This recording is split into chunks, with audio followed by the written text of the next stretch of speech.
We know through your resume that you've been a businessman in St. Joe for a long time, but not everyone knows you. So why don't you introduce yourself to the public? Who's Eric Bruder? Well, thank you, Julie, first and foremost for the time. My name's Eric Bruder. I've been in St. Joseph for nearly 25 years now, off and on, and I really enjoy the community, love the people here, and wanted to volunteer my time for public service now that I've slowed down and come off the whirlwind travel circuit from working at Warco.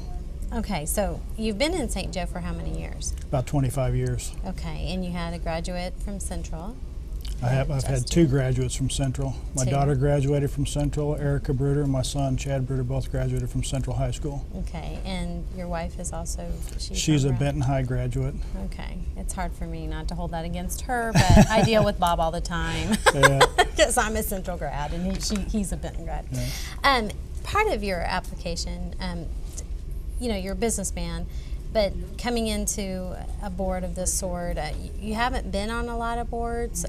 Tell me, you just mentioned you traveled a lot for your job. Tell me a little bit about what you've been doing for 25 years. Well, I've spent 21 of those years as, actually a big chunk of the 21 years as the Chief Operating Officer for Warco World Group. And spent a lot of my time turning that company around with a group of people from about 2002 on. Took that company from a little over $100 million in sales in 2002, and that was bankrupt and leveraged, highly leveraged in cash, and we converted that company into $1 billion global enterprise in about a 10-year period. So I spent a lot of my time reporting to boards and participating on other boards, not just the St. Joseph School Board. But so I have a lot of experience in turnaround consulting, a lot of experience in financial management, financial analysis, and great experience in team building. And so are those some of the reasons what kind of motivated you to run? Actually, my wife's the one that motivated me to run. Mm-hmm. She knew I had a little extra time now that I'm not on the road so much, and I've always wanted to do some public service work, and she encouraged me to take my experience and talent base and try to help the school board turn the aircraft carrier around, so to speak. You know, I noticed on your qualifications and your commentary that you submitted to the board when you applied, you put 16 points, and some of the points you are looking at the district a little differently maybe than the other guys or other persons that ran. How do you think you have a unique look at a school district? Well, one, I think both the board and the public need to know that need to have a complete understanding of what's going on within the district. Not from a micromanagement standpoint, but more from understanding the details around the budget. We should know exactly how every facility is operating, what it cost us, what benefit it's providing the kids that are enrolled there, and that's the most important aspect. And I don't feel, based on the past, that the public nor the board has a great understanding of that, and that's where I think I can provide a unique set of abilities to ask the right questions, dig into the details, and provide that. Because if we need a tax levy to support the budget going forward, the public needs to be assured that the board has a complete understanding that all of those dollars are being utilized properly. You know, and that kind of leads me into my next question. Priorities for you when you're going into this position? Well, priorities first and foremost is to work with an already great board. There's a unique set of talents there, and to create a team environment going forward so in unison we can push things in the direction they need to go. That's priority one. Priority two is we definitely have to hire an interim superintendent. And to fill the vacancies within the administrative staff. Two, every aspect of the state auditor's report has to be addressed with concrete corrective action plan and follow-up and deadlines so the public knows that those issues that were identified are being repaired properly.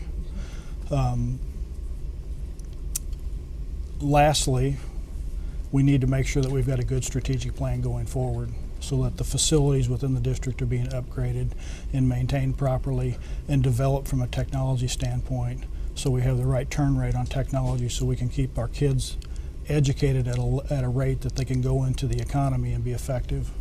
Some of those things that you mentioned, how much of that is contingent on a levy or support from the community financially? You know, that is the question, and I can't answer that until we've taken that deep dive into the budget in complete detail. And that's the only way we as a board can come back to the public and say, this is a levy that's needed to support the budget or not.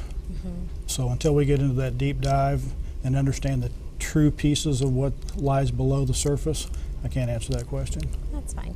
And you were talking about something about the. Oh, I know. One of the things you mentioned in here that you would like to identify the school district as a business. What other way can you explain that? Yeah, I wouldn't say identified as a business. I think from an analytical perspective, it needs to be analyzed as a business. And then the decisions need to be made that are in the best interest of educating the kids. That's really what it's all about, is making sure the taxpayers' dollars are effectively educating our kids and that we're providing an education that is as good or better than anything that they can get in Kansas City. Well, and tell me a little bit about the business side. I mean, what do you mean by that versus what's happening now? Well, I mean, from a business perspective, we would look at the incoming revenue, you know, how much is coming in from the state and local, and that total line against what the total expense line is, and then evaluate the expense lines to determine that those are effective and needed. And then you've got to balance those two. The revenue and the expenditures have got to work together. That hasn't happened for a while, you know. That's correct.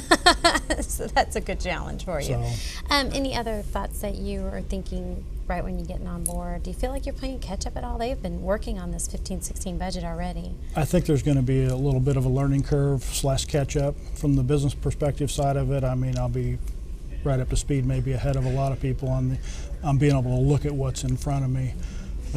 But definitely a learning curve because they've started to work on a lot of those items in the last 6 or 7 months. So. Okay. Well, good luck on that. Well, thank you.